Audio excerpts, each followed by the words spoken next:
Moadto tanin in portion nga akong gitawag, Peter, the dismissed pastor. Si Pedro, nagikuhaan na sa iyang pagkapastor. Sabi ninyo, ako mag-ingong kaninyo. Sa gamay nga panahon, ako nag-agi pagka-administrator as leader sa atong simbahan. Nahibalo ako nga tapos sa husay dire sa committee. Og nakaplagan sa committee nga kini nga pastor sad-an sumala sa maong dala nga sitwasyon. Og unya pag actions committee, balo mo kisa mo sulat, executive secretary. Nagagi ko pagka-executive secretary, ako'y tigsulat sa verdict sa executive committee. Ako ang musulat, dear pastor. Akong ikasubo. Natapos sa husay nakaplagan ikaw nga sad-an o ang decisions committee, tangtangon ka ingon nga magbubuhat. Ingnon ko kamo. Nga sa tanang masakit nga sulat nga madawat sa usa ka pastor, ang letter of dismissal mga kaigsunan. Dismissal letter mo na yung pinakasakit nga madawat sa usa ka pastor. Nga matangtangan na siya sa iyang pagkapastor. Labaw sa tanan, daw imong makita kung ikaw leader sa atong buhatan, nga kung kini nga mapastor matangtangan sa trabaho, nahibalo ikaw nga walay laing gisaligan, walay yutas ginikanan, walay kabtangan, ug imong makita nga kini nagapadulong sa pagkakabus nga kahimtang. That is the most hurting situation. Kung ikaw sa ka-leader, unsay mong bation? Natapos nga gidismiss ang mong pastor sa trabaho, niya nibalik sa imong opisina, naghilak, mga kaigsunan. Nagpakimaluoy sa imong buhaton. Helpless ka nga, chairman. Unsay mong bation? Nini mo sa kapastor nga na-dismiss sa trabaho, pagabot sa pagkatigulang, nibalik sa imong opisina, di na sa panahon nga siya na-dismiss. Nibalik sa imong opisina ng pastor. Ang ako lang hangyo, padawata lang ko sa akong benefits. Pensyon ako. Unsay mong batiyon? Pastor, wa ko'y laing gisalikat. Nagpaabot ko nining mga katuya, tiguang na ko, 65 na akong panuigon. Wa ko'y yuta. Wa ko'y trabaho. Ang ako lang pangayon, pastor, ang akong retirement. Unsay imong bation? Nga natong panahon na ang atong buhatan di maggimuhatag og benefit sa mga na-dismiss ng mga pastor. Unsay imong baton kung ikaw leader? Nga samtang naglingkod na ikaw sa imong kapanahonan, dunay mga workers nga na-dismiss sa una pang panahon, wa pa kadiha. Og kini nga mga workers, highly respected ang bana. O ang asawa, worker usab, both of them were highly respected. Karon mga tiguang na, 65 na panawigon sa asawag bana. Dili hatag ang iyang benefits tungod kay pagka-dismiss niya, giakusar ang atong institusyon, gidala nga to sa Department of Labor mga kaigsunan. Karon niya na. Wa magpakamaluoy, haparin mong makita nga sa opisina nga diin ikaw naglingkod ingon nga presidente, ang kining asawa sa former nga worker mga kaigsunan, nagsuroy og puto paingon sa imong opisina. Pastor, palita og puto. Ako mag-ingon ko kaninyo, bisag di ko ganahan sa puto. Gipakyaw na ko ang puto nga gidala. Sa kanihing asawas pastor, worker usab nga babae, mga kaigsunan, kada anan niya sa opisina, pakyaw na ko ang puto. Ipanghatag sa ako mga kauban sa opisina. My heart bleeds for that. Then I went to the institution. Miadto ko sa institution. Nga mo'y nag-dismiss ni nga worker. Nga kini nga worker, may pasaka og sumbong sa Department of Labor. Nga di mo pirma ang taga-institusyon. Kaya mo sugot na matagan sila og pensyon. I pleaded na hangyo ko nila. For the sake of human factor. Pwede ba mamaluoy ta? Nga hatag kaniya ang iyang pensyon. Salamat yatag ang pensyon. One by one, namatay ang bana, namatay ang asawa. Pero hangtod karon akong ma-imagine, highly respected nga babae sa atong trabaho. Karon nagsuroy og puto mga kaigsunan sa opisina di ko nagtrabaho. Nga bisag di ko manginalag puto, pakyaon ko na ipanghatag ngadto sa uban. It really bleeds. Ako mag-ingon kaniya, wa na ninyo batia. Kay kung naay makasala nga pastor ang gusto ninyo, putulog liog, but wa ninyo tanawa ang human factor mga kaigsunan. Unsay inyong bation? Classmate nimo sa Mount Olive College. O gunya, ikaw na himo ng leader sa atong buhatan na presidente ka. Dahil na imong classmate na pastor, nakasala sa field. O gunya, gidismiss, mga kaigsunan. Walay laing mamahuan nga trabaho sa pastor ang pagpanagat. Karon mananagat na, mga kaigsunan. Classmate na ko sa Mount Olive College. Tigulang na, mga 60 kapina, mga kaigsunan. Tuwa sa dagat na masul. Tuwa sa dagat nagbilar. Ordinado nga pastor na tangtangan sa trabaho tungod kay siya nakasala, mga kaigsunan. That really bleeds my heart. Mauni ang kahimtang ni Pedro, mga kaigsunan, nga akong gidala kaninyo. Apan ako magingong kaninyo. Kining tananagyan sa mga pastor nga nakasala, nagunas Pedro. Nagunas Pedro. Ang tanan kasakit nga gibati sa mga pastor nga nangawala sa buhat, si Pedro naguna ni ana. Ani ang mga kaigsunan. Nga naman naging ko dismissed, pastor si Pedro. Tanawa, John 2:23.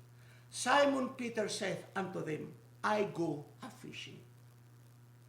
Tapos na itabo, ngayong gilimod si Ginisos. Pagkatapos na ng mga kaigsunan, wala na magpakialam si Pedro sa buhat. Wala na. O siya ang gingon, siyang kaubanan. Muadto ko kay mangisda. Nibalik pagka mangingisda. Dili na siya disipulo, di na siya apostolis. Sa atong sinultian, dismissed nga pastor na siya, mga kaigsunan. Nagbati siya nga dili sa takos. Busa karon ni balik sa iyang unang profesyon. Tanaw niyo John 21:3. Wala ninyo na makita. Apan pag yung ni Pedro, ako mo balik pagpanagat. Akong nakita ang Pedro dili na pastor. O akong nakita mga kaigsunan pag yung ako mo adtos pagpangisda. Nakita na nako si Pedro ana magbarong. Nakita na ko si Pedro ano magsakay og motorsiklo. Apan ako nakita si Pedro mga kaigsunan, gutay-gutay na ang iyang sinina, buli na ang iyang kalo mga kaigsunan, lubad na ang iyang jacket mga kaigsunan, o ang iyang dala mga kaigsunan, bugsay o bingwit paingon sa iyang sakayan. Mo ning akong nakita. O ang akong nakita mo si Pedro, nga mibiyak pagkaministro, dismissed worker, naglutaw-lutaw sa tubig sa tibok mga gabi. Ingunahan ang kahimtang mga kaigsunan. Kung atong sumadahon ang kinabuhi ni Pedro, sa panahon nga siya mananagat, sa panahon nga siya nagkakauban ni Ginoos, sa panahon nga siya naglibod, ako nang gitawag, Peter was in fire. Na siya gisugbas kalayo mga kaigsunan. Ang tanang kasinatian, ako nang gitawag, Peter was in fire. Mga pagsulat niya sa 1 Pedro 1:7 nagingon. Kay ang atong pagtuo pagasulayan, kay kinibililhon ang atong pagtuo labaw sa bulawan nga mawala. O ang atong pagtuo pagasulayan sa kalayo, mga kaigsoon. Pag-ingunia nga ang atong pagtuo pagasulayan og kalayo, that is experiential, mga kaigsoon. Kay iyan ang nasinatian na siya nag-agi sa kalayo nga nagdilab sa kalisod. The bitterness, mga kaigsunan, nga na-failure ka ingon nga pastor.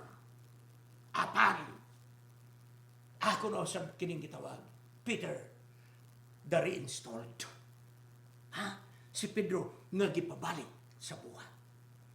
O si Jesus may atos may bayon sa Galilea. Kay makikita siya sa mga balikbayan nga mga mananagat. Ngano nga akong gitawag balikbayan?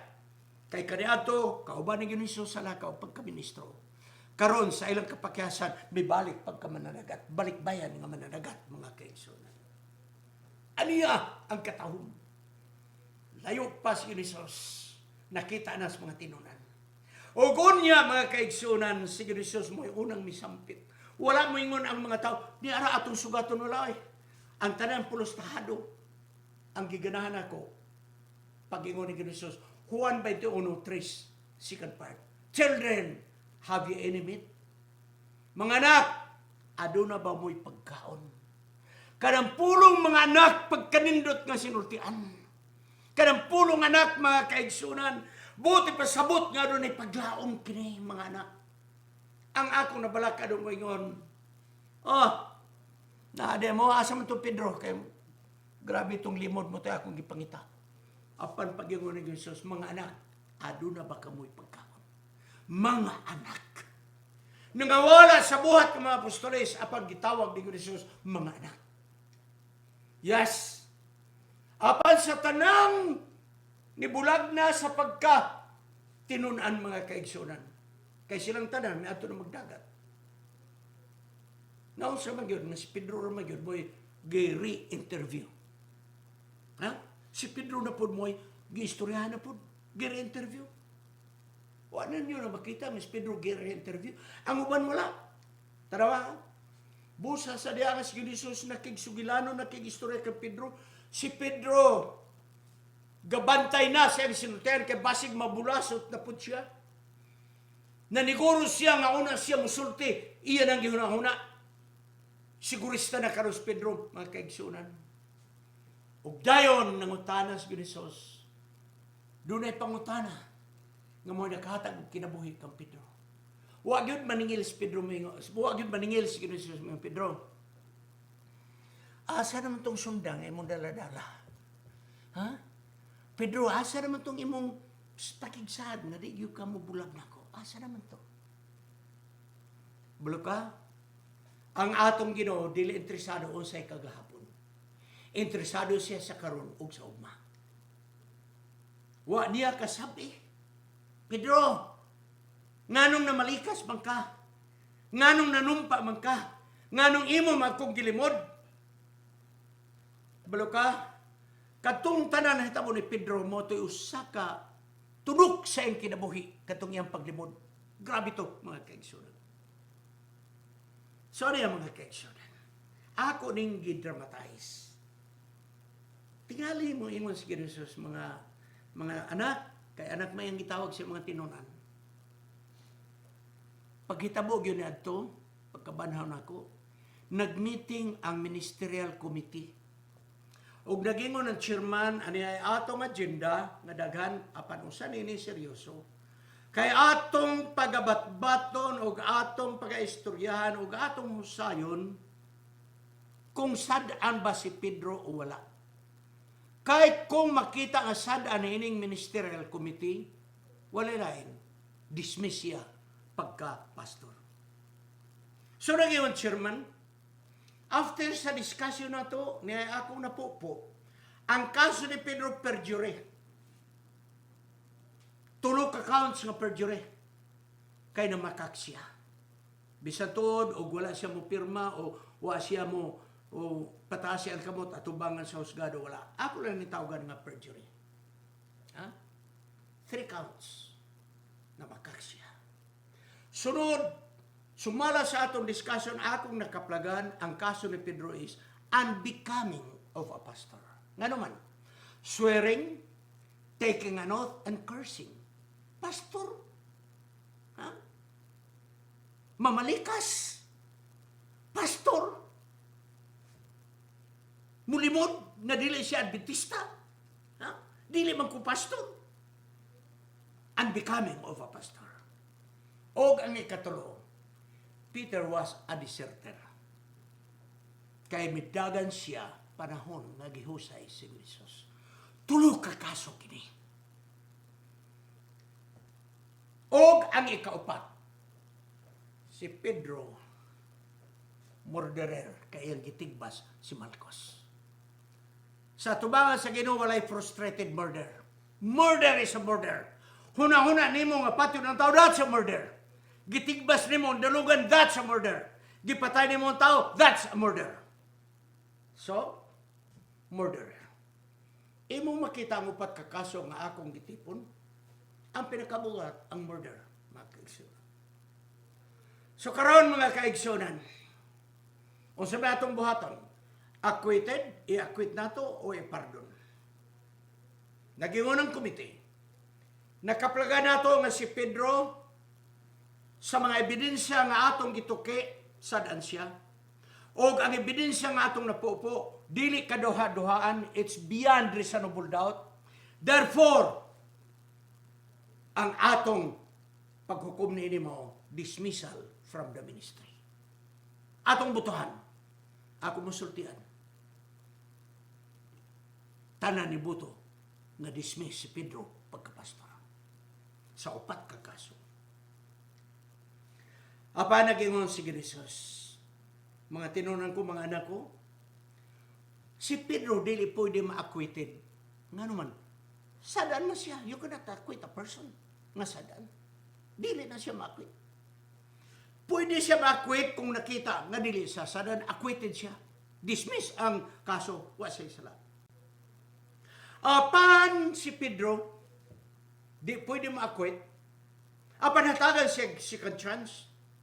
Busa ang bugtong solusyon ini, dili acquittal, apan ang bugtong solusyon aron siya ma-reinstall, mo ang pagpardon sa iyang mga binuhatan. Mga kaigsunan, ang nadawat ni Pedro is not acquittal kay si Pedro sadaan. Apan ang nadawat ni Pedro is pardon sa tanayang binuhatan. Muna ang Diyos latong galagaran, pardon na atong nadawat. We could never be acquitted because all of us are guilty before God. Maluwas kita dili sa acquittal kay di ta ma-acquitted. Maluwas ta pinaagi sa pardon tungod kay kita sa daan apan gipasaylo. Peter was pardoned. That's why he was reinstalled.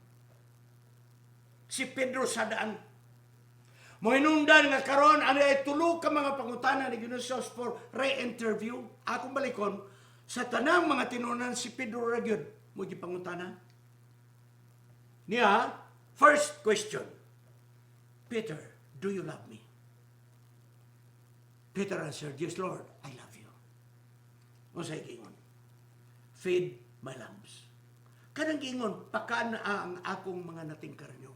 Wa ba na gire-install siya balik? Ha? Buti pa sabot, Pedro, gigugma ba ko? Oo, Ginoo, gigugma ko. Okay. Lakaw sa Talakan, imo na ng distrito. Lakaw sa SPUC Garden Church, ikaw na may church pastor. That is an installment. Ha? Pero atong tukion. Ako na ning naisgutan sa lain akong atupiko, apan akong balikon. Kay dunay degree sa gugma, mga kaigsunan. Ang pinakataas nga degree sa gugma, nga unconditional, dili masayop maong agapi. Nga kung atong verb is agapao. O ang ubos-ubos nga klase nga gugma maong phileo, fellow, nga kini tawhanon nga gugma. Ang gigamit ni Ginosos sa pangutana mo, Pedro, giagapao mo ba ako? Una-una ni Pedro, di na ako kaya ng agapi lang. Ginoo, gifileo ko ikaw. Ginoo, first class ng gugma nga imong ipayangayon ako. Di na ako magpamataka og saan. Ginoo, ang kaya ko ra gyud fileo ra gyud. Okay? Second question, tanawa ra mga kaigsunan. Pedro, gihigugma ba ko? O Ginoo, ako nahigugma kanimo. Pakana ang akong mga karniyaw. That is a statement of reinstallment na pabalik siya pagkapastor. Atong balikon. Pedro, gagapao mo ba ko? Huwag yun. Muirog si Pedro. Ginoo, gifileo ko ikaw.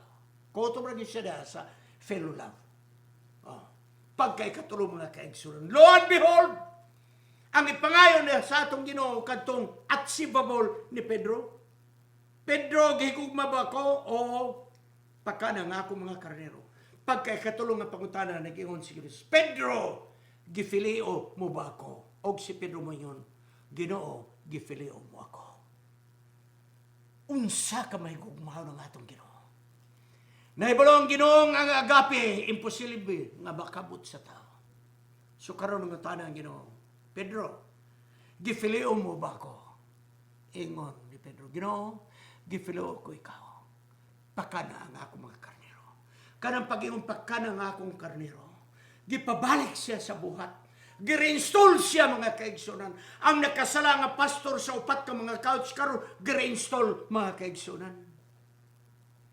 Peter, the reinstalled pastor. Muna akong last description alam ni Pedro mga kaigsunan.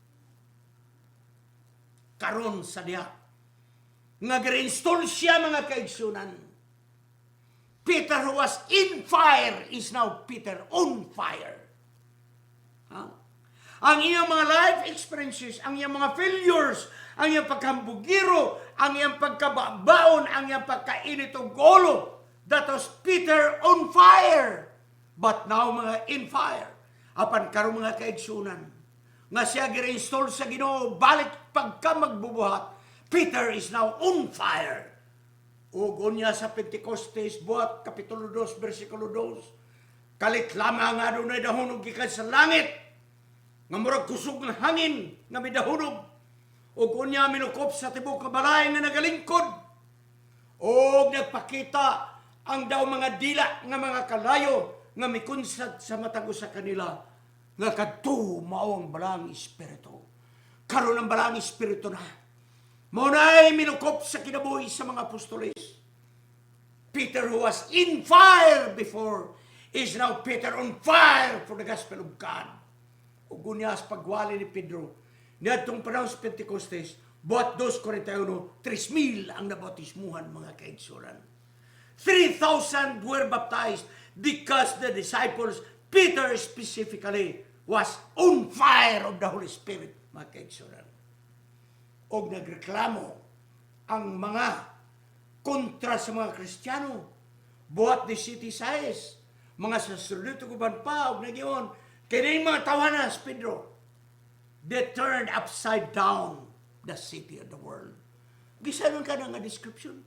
Ilang baliskad ang kalibutan sa mga balita. They turned upside down the world. Why? Because they were on fire mga kaigsunan. Muna nga atong gihulat mga kaigsunan. Muna nga atong kalabuton nga ang matag usa ka membro sa atong iglesia, we must be on fire for the Lord. Ug sa diha nga gididan sila, ayaw na mo sigigwali. Kaya kamo mga limbungan, ayaw na limbungi ang mga tao. Kay naghatag kamo kahasol sa templo sa Dios. Buhat 5:9, nagiyon si Pedro. Then Peter and other apostles answered and said, we ought to obey God rather than men. Mas among palabihon, nga among tumano ng among Diyos, kaysa among tumano ng tao mga kaigsunan. Akong tapuson, pinagis pag-iwan. This is the man called Peter. O kini si Pedro, nga atong iskutan karon, he can be me, and he can be you. But by the grace of God, we can be reinstalled sa atong status ng mga anak sa Diyos. We can be reinstalled kung di sa tanapukan. Ipabalik kita pinagi sa grasya. The man called Peter was once in fire of failures. But the man called Peter was on fire by the Holy Spirit. Ug kini nga Pedro, ikaw gako, ang grasya sa Diyos, makigubang ka na to, o kita magampo. Salamat to Diyos sa imong pakigubang ka na mo. Sa among mga kapakyasan, sama ni Pedro sa unang panahon. Sa makadaghan kami nakalibot kanimo. Sa makadaghan kami napalayo kanimo. Apan salamat to Diyos. Nga aming gugma nga gipadayag, nga imong gipabalik si Pedro sa buhat, mao kining gugmahang nagtawag ka namo sa pagbalik sa among pag-alagad ng matidronano diha kanimo. Ang Pedro nga napakyas, mga Pedro nga nagbalampuso sa imong buhat, nga kini nga kasinatian, mao sa bangamong kasinatian sa pagpag-o diha kanimo, kay kining tanan among pagadawaton sa ngalan ni Jesus manluluwas. Amen. Kini yung higala si Pastor Wendell Mongaya Serrano sa S&S Media Ministry, Cagayan de Oro City, Magaingon, salamat ug ayaw kalimot sa pag-like, pag-share, subscribe ug pag-on sa notification button sa atong YouTube channel. Sa sunod nga higayon, magkita na usab kita.